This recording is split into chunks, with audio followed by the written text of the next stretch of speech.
Bonjour à tous les amis, j'espère que vous allez tous bien et aujourd'hui nous allons parler du Japon. Et oui, j'avais dit la semaine dernière que j'allais parler un peu des autres pays avant la saison 3 qui va arriver bientôt et je suis très content de faire cette saison 3.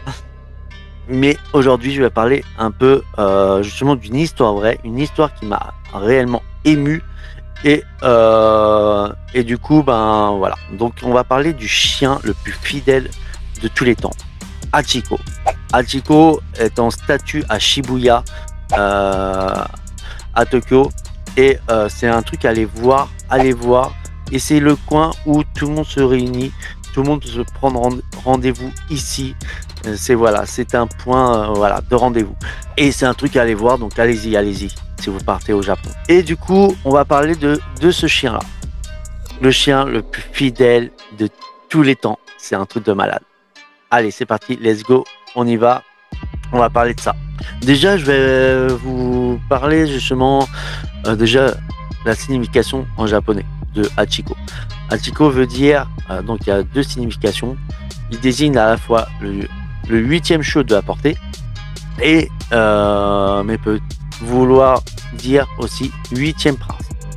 Ce chien de race Akita Inu, donc c'est un chien justement japonais, a été recueilli en 1924 par Hidezaburo Yuno, professeur de l'université de Tokyo, justement, qui enseignait au sein de la section agriculture. Né dans une ferme de la préfecture d'Akita, Hachiko découvre de toute nouvelle vie à Tokyo. Chaque jour, il profite de l'effervescence matinale du quartier Shibuya en accompagnant justement son maître jusqu'à la gare. Une manière très touchante justement qui souhaitait bon courage à l'enseignant pour sa journée de travail. Il y allait tous les jours, c'était super. Tous les soirs justement, Hachiko effectue seul le même trajet jusqu'à la station de Shibuya pour accueillir son maître adoré. Il était inséparable, le spectacle de cet aimable et loyal Akita ramenant le professeur de son domicile n'est pas passé inaperçu dans le quartier, justement. Et c'est là que c'est bouleversant. C'est parti, let's go. Malheureusement, le soir du 25 mai 1925, Hachiko aura beau chercher, il ne trouvera pas son maître à la gare de Shibuya. Ce jour-là, l'enseignant décède, et oui, d'une hémorragie cérébrale en pleine conférence à l'université. Ça m'émue, hein. Déjà là, en plus il y a un film sur Hachiko. Allez-y, allez regarder. Bon, le film est pas japonais, mais c'est la vraie histoire quand même d'Hachiko. Il montre tout et c'est vraiment un truc de dingue. Je recommence par malheureusement. Malheureusement, le soir du 25 mai 1925, Hachiko aura beau chercher, il ne trouvera pas son maître à la gare de Shibuya. Ce jour-là, l'enseignant décède d'une hémorragie cérébrale en pleine conférence à l'université. Cette triste nouvelle est inaccessible pour Hachiko. Après le drame, il est adopté dans un nouveau foyer. Cependant, dès que l'occasion se présente, il se précipite chez son maître. Mais le professeur a disparu. Son odeur n'est plus là. Hachiko ne comprend pas. À partir de là, il va reprendre son habitude et se rendre tous les jours à la gare de Shibuya, guettant les Japonais sortant du train dans l'espoir de retrouver Hidezaburo dans la foule inconnue. Après avoir attendu le professeur pendant presque 10 ans, c'est bouleversant. À savoir que à chaque fois qu'il allait, donc toute la journée, il attendait devant la gare. Les passants lui donnaient des trucs à manger. Voilà, des trucs à manger et tout ça. Mais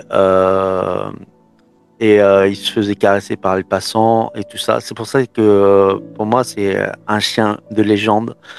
Voilà. Donc cette histoire a été rapide, mais c'est un truc à savoir quand vous passez au Japon. Donc après avoir attendu justement le professeur pendant presque 10 ans, Hachiko s'éteint en 1935 à Shibuya. Il marquera l'esprit des Japonais à tout jamais. Et je vais vous montrer quelques photos de cette statue-là et du chien, à savoir aussi qu'il est empaillé dans des musées, mais je sais pas quel musée. Il faudrait chercher si vous passez au Japon. Il faudrait regarder où se trouve ce chien. On va continuer. Les passants et ceux qui empruntaient la gare de Shibuya étaient touchés par la loyauté d'Hachiko. Pour l'aider à survivre, on lui donnait un peu d'eau et de nourriture, comme je vous disais. On écrivait des articles sur lui dans les journaux, dont un dans un fameux quotidien japonais, Asahi Shimbun, en 1933. L'histoire émouvante d'un vieux chien, 7 ans, qui attend son défunt maître.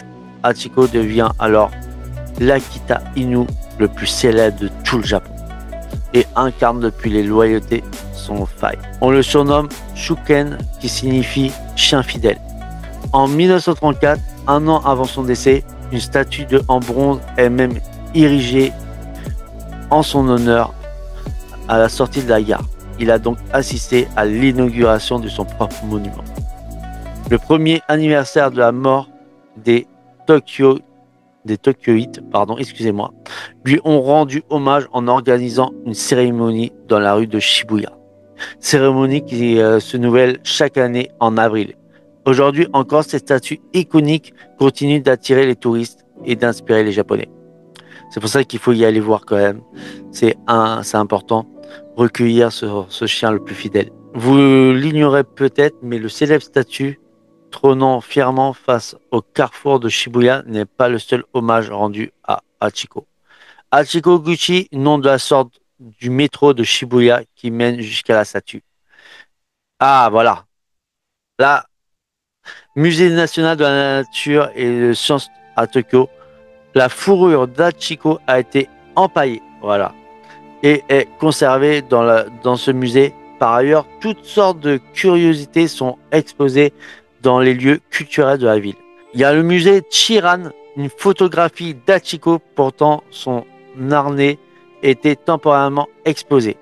Tu vois, ça, il y a des trucs que je ne savais pas, tu vois, je lis un peu. Gare d'Odate, préfecture d'Akita, lieu de naissance d'Hachiko, où une statue a été construite en son hommage en 2004. On y retrouve également le sanctuaire d'Hachiko de la Japan Railway. Je ne sais pas dire en anglais, désolé. Il y a l'université d'agriculture et de technologie de Tokyo, là où le maître était, il travaillait. Il peut y admirer une statue très touchante du chien jouant avec le professeur, inauguré en 2015. Il y a le cimetière d'Aoyama, les restes du chien reposant paisiblement auprès du corps de son maître. Le cimetière virtuel des animaux domestiques du Japon. Hachiko bénéficie de sa propre tombe virtuelle. Pour rappel, il n'est pas le seul animal à être vénéré par les Japonais. Il y a le bus d'Hachiko, ligne de transport touristique qui circule dans le quartier de Shibuya. Et il y a l'hommage dans le pop culture. On peut trouver des clins d'œil à notre Akita préféré dans plusieurs œuvres, dans des mangas, Nana, One Piece, GTO. Ah ouais, je savais pas ça. Bande dessinée, Spirou et à Tokyo, dessins animés, Futurama, Scooby-Doo, et encore dans les jeux vidéo The World Ends With You. Et il y a justement, comme je vous ai dit au début, il y a un film émouvant de Hachiko, Hachi, ça s'appelle Hachi direct. Le chien le plus célèbre du Japon n'a pas fait qu'apparaître quelques minutes dans un épisode de dessin animé. 2 films lui sont entièrement dédiés. Ah, j'en ai vu qu'un. Ah, il faudra que je regarde l'autre. En 1987, son histoire est racontée dans le film Hachiko Monogatari et bouleverse tout le Japon. Mais l'œuvre culte qui a fait connaître son existence dans le monde entier est Hachi, réalisé par Lance Armstrong, est sorti en 2009. Dès le premier minute de ce remake hollywoodien, tu vois, je vous ai dit que c'était pas un film japonais, c'était américain. Le chien Hachi est présenté comme un héros. Le ton est donné à l'émotion, commence déjà à gagner le spectateur. Quand j'ai regardé le film, j'ai vu des livres aussi sur Hachiko, Et bah, c'est très connu au Japon, hein. Moi qui est fan depuis des années du Japon, ça, quand tu es fan du Japon, tu connais l'histoire de Hachiko, ça c'est sûr. Et c'est l'une des histoires qui m'a plus ému. Ouais, voilà, j'étais très émouvant. Et j'ai même pleuré par le film en lui-même, euh, à savoir que le chien allait tout le temps devant la gare, même quand le maître était plus là, à l'espoir de voir son maître. Et ça, c'est très émouvant. Et ça a ému aussi tout Shibuya qui venait tout le temps le caresser et donner à manger. Voilà. Voilà, moi j'ai terminé là. C'était super. J'espère que j'ai bien raconté, parce que c'est la première fois que je fais ça. Et donc, si vous voulez d'autres épisodes, d'autres histoires sur le Japon, qui connaît très très bien le Japon, je peux vous raconter des histoires comme ça. Voilà. Il y a d'autres histoires qui m'ont ému au Japon, par rapport aussi au tremblement de terre, avec aussi un chien. Il y avait aussi un film là-dessus. Donc, si vous voulez d'autres histoires, dites-le moi et on voit ça ensemble. J'ai terminé là. Si vous avez aimé, mettez un max de j'aime, partagez cette vidéo et abonnez-vous à la chaîne. Et je vous dis à très bientôt. Allez, ciao ciao tout le monde.